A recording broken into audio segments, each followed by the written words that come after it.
شایربانو کارمند شرکت فابرلی میگوید که زمان زندگی وزنین داشتم، سختی های زیاد کشیدم. در خانه اجاره پولی این ماه رو نداده ماه دیگر می اومد. یک مشکل رو حل نکرده مشکل دیگر پیش می اومد. آرزو میکردم که صاحب خانه شخصی باشم.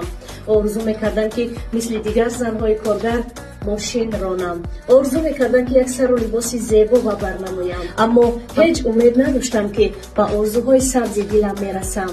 اولا خواست خدا، بعدا شرکت فابرلی سبب گشت و من امروز نه تنها صاحب خانه و ماشین بلکه تمام ناز و نعمت دنیایی گشتم و میخواهم که طریق این نوار دیگر زنها رو که مثل گذشته من زندگی وزنین دشوار دارم به کار دعوت کنم. میدونم شما باوری ندارید به شرکت فابرلی، چون در گذشته نیز مرا از راه بدر کرده بودند اندیشه ها و مصلحت های دیگران، ولی گوش نکردم.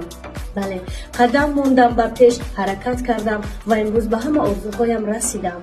میخواهم که شما نیز به گپ دیگران گوش نکرده آمده همراه من کار کنید. شخصا من همه شما را آماده‌ام که دستگیری کنم. در اینجا رقم میمونم، میتوانید مراجعت کنید.